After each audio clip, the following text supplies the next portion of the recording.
میری پیشانی دیوار سے ٹکرائی اور ذرا سی دیر کے لیے مجھے اپنا وجود اندھیرے میں ڈوبتا ہوا محسوس ہوا۔ زمین میرے قدموں کے نیچے ہلنے لگی تو میں نے ہاتھ پھیلا کے دیوار کا سہارا لینا چاہا۔ اسی وقت پیٹرو نے میرے سر پر ریوالور کا دستہ مارا اور میں کٹے ہوئے درخت کے تنے کی طرح فرش پر گرا۔ اس ضرب نے پل بھر میں مجھے ہوش و حواس سے بیگانہ کر دیا۔ یہ میرا تجسس تھا جس نے میرے ساتھ محسن کو بھی گرفتار بلا کیا تھا۔ پھر مجھے احساس ہوا کہ موسلا دھار بارش ہو رہی ہے اور پانی مجھے اور میرے کپڑوں کو تر کرتا ہوا جسم پر بہہ رہا ہے۔ رفتہ رفتہ حواس بحال ہونے لگے۔ یہ کوئی خواب نہیں تھا اور یہ بارش نہیں، باتھ روم کے شاور کا پانی تھا جو مجھ پر گر رہا تھا۔ میں نے آنکھیں کھول کر سر کو جھٹکا اور اٹھ بیٹھا۔ محسن نے مجھے سہارا دینے کی کوشش کی اور شاور کو بند کر دیا۔ کیا حال ہے برادر نسبتی؟ محسن بولا۔ حال ٹھیک ہے، میں نے سر کے ناقابل برداشت درد کو دباتے ہوئے کہا۔ مگر سالار اعظم، میں نے ادھر ادھر دیکھا۔ سوالات کی ضرورت نہیں، محسن بولا، جوابات حاضر ہیں۔ ہم اس کوٹھی کے باتھ روم میں تشریف فرما ہیں۔ استاد پیٹرو اور اس کے دونوں رفیق جاتے وقت ہمیں یہاں بند کر گئے تھے۔ پہلے میں بے ہوش ہوا تھا، اس لیے ہوش میں بھی پہلے آیا۔ تم آدھے گھنٹے بعد۔ اس کے ساتھ 2 آدمی تھے، میں نے کہا۔ تیسرا کون تھا؟ وہ باہر موجود رہا تھا، محسن بولا۔ جب انہوں نے مجھے گھسیٹ کر اندر ڈالا تو مجھے تھوڑا تھوڑا ہوش آنے لگا تھا۔ میں نے باہر سے ان کی آواز سنی، غالباً وہ جیپ چلا کے لایا ہوگا۔ باہر سے جیپ سٹارٹ ہونے کی آواز بھی آئی تھی۔ تیرے تو ہاتھ پیر بندھے ہوئے تھے، میں نے کہا، اور اس سور کے بچے نے باندھا بھی بہت سخت تھا۔ میں نے پرانا طریقہ استعمال کیا، محسن نے کہا۔ دہلیز کے گرد سیمنٹ کے کنارے خاصے تیز ہیں۔ میں دروازے سے پشت لگا کے ہاتھوں کو اوپر نیچے رگڑتا رہا۔ تھوڑی سی کھال بھی چھل گئی مگر کپڑا تھا جلد کٹ گیا۔ ایک بل ڈھیلا پڑا تو ہاتھ خود ہی آزاد ہو گئے۔ اور اب کیا پوزیشن ہے؟ میں نے کہا۔ ہماری رہائی کے امکانات کیا ہیں؟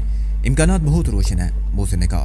ایک صورت تو یہ ہے کہ ہم روشن دان میں منہ ڈال کے المدد چلانا شروع کر دے۔ ہماری آواز کسی نہ کسی کے کانوں تک ضرور پہنچ جائے گی اور فی الحال تو ہمیں آزادی مل جائے۔ یہ الگ بات ہے کہ اس کے بعد ہمیں حوالات جانا پڑے اور وضاحت کرنا پڑے کہ ہم اس باتھ روم میں کیسے بند ہوئے۔ دوسرا طریقہ یہ ہے کہ ہم کوئی دیوار توڑ کے نکل جائیں یا دروازہ اکھاڑ دے، لیکن ہم دونوں میں سے کوئی ٹارزن تو ہے نہیں کہ جس کے پاس کوئی مافوق الفطرت قوت ہو۔ دروازے کو باہر سے ٹکر مارنے سے اندر کی چٹکی نکل جاتی ہے یا قبضے کھل جاتے ہیں، مگر اندر سے ٹکر مار کے تو پوری چوکھٹ گرانا پڑتی ہے جو ناممکن ہے۔ روشن دان میں یہ سلاخ نہ ہوتی تو ہم اس میں سے گزر سکتے تھے۔ میں نے اوپر نگاہ ڈالی، کیا اس سلاخ کو موڑ کر نکالا نہیں جا سکتا؟ محسن نے مایوسی سے انکار میں ساری لایا۔ یہ مسئلہ عقل سے حل ہوگا، طاقت سے نہیں۔ اس نے باتھ روم کے کیبنٹ کو کھولا، اس میں کچھ دوائیں ہیں۔ میں نے سر کے زخم پر ٹینکچر آیوڈین لگا لیا۔ معمولی زخم ہے، تیرے سر پر صرف گومٹ بنا ہے۔ اس نے ایک پیکٹ میں سے ایسپرین کی 3 گولیاں نکالی اور ہتھیلی پر رکھ کر مجھے پیش کی۔ یہ لیجیے اور مگ سے پانی نوش فرمائیے۔ میں کھا چکا ہوں اور یقین کیجیے اس وقت یہ جادو کی گولیاں بڑی مؤثر ثابت ہوئی ہیں۔ ایسپرین نکلنے کے بعد میں نے اور محسن نے دیوار سے ٹیک لگا کے فرش پر پیر پھیلا دیے اور ایک دوسرے کو سگریٹ پیش کی۔ دوپہر کے بعد اب ساپیر بھی ڈھلنے لگی تھی۔ خالی پیٹ میں سگریٹ کا تلخ دھواں تیر کی طرح لگا۔ مجھے بھی یہ فکر نہیں تھی کہ ہم اس قید خانے سے کیسے نکلیں گے۔ زیادہ تشویشناک بات یہ تھی کہ گھر کے مکین لوٹ آئے تو کمرے کی حالت دیکھتے ہی سمجھ جائیں گے کہ ان کی عدم موجودگی میں وہاں عیش و عشرت اور جنگ و جدل کے کیسے کیسے مناظر کی شوٹنگ ہوئی ہے، اور اس کے بعد ہمیں پولیس نکالے گی تو پھر بند کرنے کے لیے۔ میں نے باتھ روم کے اسباب کا جائزہ لیا۔ روشن دان والی دیوار کے مقابل دوسری دیوار کے ساتھ باتھ ٹب تھا جس پر گرم اور ٹھنڈے پانی کی ٹونٹیاں نصب تھی۔ ذرا ہٹ کے ایک نل تھا اور شاور، اس کے سامنے والے واش بیسن اور واش بیسن کے اوپر پلاسٹک کے سلائیڈنگ ڈور والا باتھ کیبنٹ۔ باتھ کیبنٹ میں بھی صابن، شیمپو، ٹوتھ پیسٹ جیسی چیزوں کے سوا کچھ نہ تھا۔ کوئی ہتھوڑی، کلاڑی یا سریے جیسی چیز سرے سے مقفول تھی۔ بلیڈ یا ریزر سے نہ دروازہ کاٹا جا سکتا تھا اور نہ دیوار میں شگاف کیا جا سکتا تھا۔ پھر کیبنٹ کے اوپر ہاتھ ڈال کے ٹٹولنے سے مجھے انگلیوں پر لوہے کے سر لمس کا احساس ہوا۔ دوسرے علم میں میں نے وہ چیز اتاری اور کچھ دیر ہکا بکا کھڑا رہا۔ میرے ہاتھ میں اشاریہ 3-2 کا ریوالور آ گیا تھا۔ محسن، میں نے کہا، یہ تو اصلی ریوالور ہے، میں نے کہا، اور ریوالور اس کی طرف بڑھا دیا۔ اور بھرا ہوا ہے۔ ہاں یار، محسن نے ریوالور کو الٹ پلٹ کر دیکھا۔ کسی نے خاصی محفوظ جگہ سمجھ کے چھپایا تھا۔ سوال یہ ہے کہ کس نے؟ میں نے کہا، خود صاحب خانہ یا اس کے گھر کے کسی فرد نے، کسی ملازم نے یا آنے جانے والے نے۔ اس سے تو کوئی فرق نہیں پڑتا کہ ریوالور کس کا ہے، وہ بولا۔ فرق اس بات سے پڑتا ہے کہ جائز ملکیت ہے یا ناجائز۔ جہاں تک میرا خیال ہے یہ بغیر لائسنس کا ہوگا اور اس لیے باتھ روم میں چھپایا گیا تھا۔ لائسنس ہو تو لوگ ریوالور ساتھ رکھتے ہیں یا دراز میں مکفل کر کے، اور اس کا مطلب یہ بھی ہے کہ ہم اسے لے جا سکتے ہیں۔ اس سے مالک کو مالی نقصان کے سوا کوئی پریشانی نہیں ہوگی، میں نے کہا۔ بلکہ ہو سکتا ہے صاحب خانہ کو علم ہی نہ ہو کہ اس کے گھر میں ناجائز اسلحہ پوشیدہ ہے، محسن بولا۔ ہم اسے پریشانی سے بچا سکتے ہیں، میں نے کہا، اور اگر یہ اسی کا ہوا تو اس کے لیے نہ مسئلہ پیدا ہوگا نہ پریشانی، محسن بولا۔ وہ تو دوسرا حاصل کر لے گا۔ ہم نے ہنس کے ہاتھ ملایا۔ اس وقت جب ہم معمولی خنجر کی جستجو کر رہے تھے، ایک ریوالور کا مل جانا ایسا ہی تھا کہ ہم آگ لینے جائیں اور چولہا مل جائے۔ دست غیب نے ہمیں بن مانگے اپنے دشمنوں سے لڑنے کے لیے مسلح کر دیا تھا، حوصلے کے ساتھ طاقت بھی دے دی تھی اور غیر متوقع خطرات کے خلاف تحفظ کا ایک وسیلہ فراہم کر دیا تھا۔ لیکن محسن اور میرے ذہن میں یہ احساس بھی تھا کہ ریوالور اپنے قبضے میں کر کے ہم اخلاقی اور قانونی طور پر خود بھی مجرم بن رہے ہیں۔ ہم کسی اور کے گھر میں تھے جہاں ہم اس نیت سے ہرگز نہیں آئے تھے کہ صاحب خانہ کی عدم موجودگی سے فائدہ اٹھاتے ہوئے کچھ اٹھا لے جائیں، قطع نظر اس کے کہ ریوالور کسی نے جائز طور پر اور جائز مقصد کے لیے حاصل کیا یا نہیں۔ ہم خود بھی اس کو ناجائز طریقے پر حاصل کرنے کی سوچ رہے تھے۔ شرافت کا تقاضا تو یہی تھا کہ ہم نے اسے جہاں سے اٹھایا ہے پھر وہیں رکھ دیں اور بھول جائیں۔ دوسری طرف ہمارے حالات تھے جو سنگین تر ہوتے جا رہے تھے اور ہمارے مقابل خطرناک مجرم تھے جن کا مقابلہ خالی ہاتھ اور شرافت سے نہیں کیا جا سکتا تھا۔ ضامن رضوی کی سفارش کے باوجود میں ریوالور کا لائسنس ملنے کے بارے میں بہت زیادہ پر امید نہیں تھا۔ ایسے یہ ریوالور ملنا غیبی امداد کے سوا کیا سمجھا جا سکتا تھا؟ اتفاقات کا یہ طویل سلسلہ کس کا انتظام تھا جس نے ہمیں دوبارہ اس کوٹھی میں آنے پر مجبور کیا؟ دشمنوں کو ہمارے تعاقب میں پہنچایا۔ وہ جاتے ہوئے ہمیں اسی جگہ بندہ ہوا نہیں چھوڑ کر گئے جہاں سے خاموش میں آتے اٹھ کر باہر جا سکتے تھے، اور انہوں نے ہمیں قید بھی کیا تو اسی باتھ روم میں۔ میرا ذہن ان دلائل کو تسلیم کرنے پر مزید تھا، لیکن ایک خلش سی باقی تھی کہ کوئی جواد ہمارے جرم کو بے گناہی کی سند نہیں دے سکتا۔ حالات خواہ کیسے بھی ہوں، چوری اور ناجائز اسلحہ رکھنے کی سزا پر اثر انداز نہیں ہوتے۔ شاید میں ریوالور کو واپس وہیں رکھ دیتا، مگر محسن نے اچانک کہا، یار سکندر، میرا خیال یہ وہی ریوالور ہے جو استاد پیڈرو کی خات میں تھا، تو زیادہ قریب سے دیکھا تھا۔ میں نے اپنے سر پر ہاتھ مارا، لا حول ولا قوت الا باللہ، یہ تو مجھے پہلے سوچنا چاہیے تھا۔ سائلنسر لگا دیا جائے تو یہ وہی ریوالور ہے۔ اتنا تو مجھے بھی خیال ہے کہ وہ اشاریہ 3-2 کا کچھ اسی قسم کا ریوالور تھا، محسن نے کہا، اور ریوالور میری طرف بڑھایا، بس سائلنسر ہٹا لیا گیا ہے۔ میں نے ریوالور کو غور سے دیکھا، اس نے 2 گولیاں چلائی تھی۔ اگر اس کے چیمبر میں 2 گولیاں کم ہوئی تو یہ ایک ثبوت ہوگا، لیکن چیمبر کھول کر دیکھنے پر مجھے 2 کی جگہ 3 گولیاں کم نظر آئیں۔ پھر میں نے ریوالور کا دستہ دیکھا تو مجھے اس پر خون کا ہلکا سا نشان نظر آیا۔ یہ خون مکمل طور پر خشک نہیں ہوا تھا۔ میں نے اس کو انگلی سے چھو کر دیکھا اور بلا شک یقین میں بدل گیا۔ میری انگلی پر ایک بال بھی آ گیا جس کا رنگ ہلکا بھورا تھا، بالکل محسن کے بالوں جیسا۔ یہ ہم بعد میں سوچیں گے محسن کے وہ لوگ ریوالور یہاں کیوں چھپا گئے تھے۔ میں نے کہا، ریوالور وہی ہے، اس سے وہ مسئلہ تو حل نہیں ہوتا جو فوری طور پر درپیش ہے، یعنی بخیر و عافیت باہر نکلنے کا۔ محسن نے کہا، 2 فائر کر کے نٹ بولٹ اڑائے جا سکتے ہیں۔ میں نے جھوٹ موٹ کا نشانہ لیا، اس سے باہر کی کنڈی ٹوٹ جائے گی، لیکن فائر کی آواز پر کوئی آ گیا تو لینے کے دینے پڑ جائیں گے۔ ہمیں خاموشی سے نکلنا ہے اور باہر سے اپنا سامان بھی سمیٹنا ہے، وہ سب کچھ جو انہوں نے لفافے کی تلاش میں بریف کیس میں سے بیڈ پر الٹ دیا تھا۔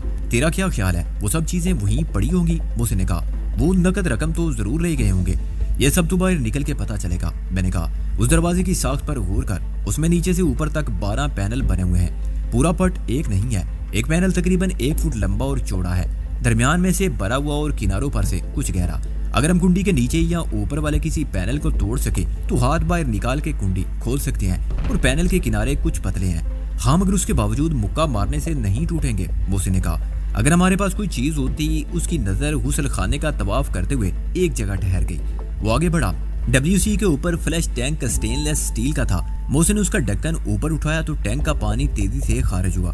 ڈھکن خاصا وزنی تھا اور اس کے اندر نیچے کی طرف ربر کے واشر والا وہ پسٹن جیسا اسٹارپر تھا جو ایک بار ہینڈل گھمانے سے اٹھتا تو ٹینک کا پانی نیچے والے پائپ سے بہنے لگتا۔ خالی ہو جانے کے بعد یہ پسٹن پھر سوراخ کو بند کر دیتا تھا اور ٹینک دوبارہ بھرنے لگتا تھا۔ اندر والے حصے میں لمبی سی ڈنڈی سے منسلک وہ ایلومینیم کا ہلکا پھلکا گولا بھی تھا جو پانی کی سطح کے ساتھ بلند ہوتا تھا اور ایک خاص سطح تک اٹھنے کے بعد 20 بند کرتا تھا۔ مگر اس نازک سی چیز کو مقدر کی طرح استعمال کیا جاتا تو گولا پچک جاتا۔ فلیش ٹینک کا ڈھکنا موضوع ترین چیز ثابت ہوا۔ بوس نے اس کے پینڈوریم جیسے حصے کو موڑ دیا اور ڈھکن کو لمبائی کے رخ پکڑ لیا۔ اس کے مڑے ہوئے کناروں نے ڈھکن کو خاصی مضبوطی عطا کر دی تھی۔ بوس نے ناپ تول کے پہلی ضرب لگائی اور اس سے اتنی آواز پیدا ہوئی کہ ایک لمحے کے لیے ہم خود ٹھٹک کر رک گئے۔ پھر میں نے پینل کو دیکھا، اس کی لکڑی پر چوٹ سے نشان پڑ گیا تھا۔ میں نے محسن سے کہا کہ شور تو ہوگا لیکن تذبذب میں تاخیر ہوگی اور اس سے کوئی فائدہ نہیں ہوگا۔ محسن نے ساری لایا اور پوری قوت کے ساتھ لکڑی کے پینل پر حملہ ور ہوا۔ پینل ہلا، درمیان میں سے کریک ہوا اور پھر اس کا آدھا حصہ نکل کے باہر جا گرا۔ محسن نے جلدی سے ڈھکن نیچے رکھا اور باہر ہاتھ نکال کے کھٹ سے کنڈی کھول دی۔ شور نے ابھی تک کسی کو متوجہ نہیں کیا تھا۔ ہم نے تیزی سے بیڈ کا رخ کیا جس پر بریف کیس اوندا پڑا تھا اور تمام سامان بکھرا ہوا تھا۔ خلاف توقع وہ سب کچھ چھوڑ گئے تھے۔ استاد پیڈرو وہ مجرم تھا جو ٹھنڈے دل و دماغ کے ساتھ کام کرتے ہیں اور ایک وقت میں ایک مقصد کے لیے۔ اس کو لفافے کی جستجو تھی، نوٹوں کو اس نے نظر انداز کر دیا تھا۔ اس کی جگہ دوسرا ہوتا تو جاتے جاتے بالے مفت ضرور سمیٹ کر لے جاتا۔ میں نے سب چیزوں کو بریف کیس میں ڈالا اور ہم اس کمرے سے نکل آئے جو زلزلے کے بعد کی تباہی کا منظر پیش کر رہا تھا۔ شام کے 4 بجنے والے تھے۔ بیرونی دیوار اور کوٹھی کی دیوار کے درمیان پتلی سی گلی تھی جس میں رنگین طوطوں کے 2 پنجرے تھے، لیکن ایک پنجرا خالی تھا۔ دوسرے میں زرد اور نیلے پروں والا ایک ہی طوطا اداس بیٹھا ہوا تھا۔ معلوم نہیں وہ نر تھا یا مادہ تھی جس کا ساتھی داغے مفارقت دے گیا تھا۔ قید حیات و بندے غم اصل میں دونوں ایک ہیں۔ مرزا غالب نے مجھے یاد دلایا، اسیر ہم سب ہیں۔ السلام علیکم، کسی نے تیز باریک آواز میں یوں کہا کہ میں اچھل پڑا، مگر سلام کرنے والا ایک دیسی طوطا تھا جو گنبد نما پنجرے میں جھول رہا تھا۔ اس نے جواب نہ پا کے پھر حیرت انگیز طور پر انسانی آواز سے ملتی جلتی آواز میں کہا، السلام علیکم۔ وعلیکم السلام۔ میں نے پنجرے کے قریب جا کے کہا، کیا حال احوال ہیں جناب کے، کس سے ملنا ہے آپ کو؟ طوطے نے فوراً جواب دیا۔ کسی نے بڑی محنت سے یہ جملے رٹائے تھے۔ اس طوطے کو ریسیپشن پر بیٹھ کے آنے جانے والوں کو ٹالنے کی تربیت دی گئی ہے۔ میں نے کہا، خدا حافظ۔ طوطا بولا، گھر پر تو کوئی نہیں ہے۔ میں اور محسن ہنس پڑے، کمال ہے یار۔ میں نے کہا، دروازے کے باہر کوئی سنے تو یہی سمجھے کہ انٹرکام پر کوئی بچہ بول رہا ہے۔ ہاں، بہت سے لوگ کال بیل کے ساتھ یہ سسٹم رکھتے ہیں۔ میں نے کہا، تاکہ گیٹ تک بلا وجہ نہ آنا پڑے، اندر ہی سے سب پوچھ لیا جائے۔ یہ کام یہاں طوطا کر رہا ہے۔ ہم دونوں آگے چل پڑے۔ طوطے نے مزید کچھ نہیں کہا۔ لیکن یار، آج جب ہم اندر آئے تھے تو اس نے کچھ نہیں پوچھا تھا۔ محسن بولا، میں نے تو اس کی آواز بھی نہیں سنی تھی۔ میرا خیال ہے پنجرا پہلے گیٹ کے پاس ہوگا۔ میں نے کہا، کل رات دلاور اینڈ کمپنی نے اس کو وہاں سے ہٹا کے ادھر لٹکا دیا ہوگا۔ طوطے نے ان سے بھی بات کی ہوگی نا۔ میں چلتے چلتے رک گیا۔ 8 فٹ چوڑی گیلری میں انڈر گراؤنڈ ٹینک بھی تھا، لیکن اس کا ڈھکنا کھولا ہوا تھا، جو غیر معمولی بات تھی۔ لوگ ٹینک کے پانی کو گرد و غبار اور کوڑے کچرے سے صاف رکھنے کے لیے ہمیشہ بند رکھتے ہیں۔ میں نے 2 فٹ کے مربع سوراخ سے اندر جھانکا تو مجھے پانی میں آسمان کی نیلاٹ اور درختوں کی سرسبزی کے درمیان اپنا عکس دکھائی دیا۔ پھر میرے ذہن کو بجلی کا جھٹکا لگا۔ میں نے اپنی صورت کو پہچاننے میں غلطی کی تھی۔ وہ میرا چہرہ نہیں تھا۔ میں بے اختیار پیچھے ہٹ گیا۔ محسن، میں نے کہا، تو جان کے دیکھ اس میں یہ میری نظر کا دھوکہ ہے یا؟ محسن نے جھک کر دیکھا اور میں نے اس کی صورت کے تغیرات کو دیکھا۔ 1 منٹ بعد وہ سیدھا ہوا تو میں نے پھر جھانکا اور اس مرتبہ مجھے پانی میں تیرتے ہوئے شخص کا چہرہ صاف دکھائی دیا۔ اس کی کھلی آنکھیں مجھے گھور رہی تھی۔ وہ 40-45 سال کا اوس قد و قامت کا آدمی تھا۔ اس نے خاکی رنگ کی واسکٹ اور پتلون پہن رکھی تھی۔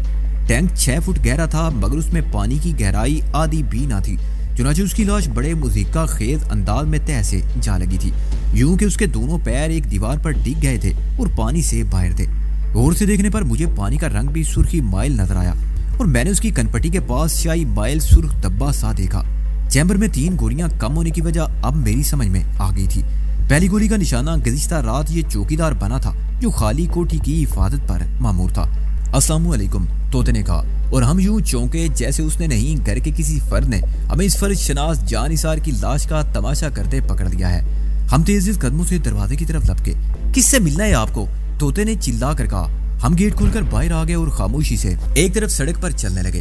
دور سے طوطے کی آواز آئی، گھر پر کوئی نہیں ہے۔ ہاں، گھر پر کوئی نہیں ہے سوائے ایک لاش کے۔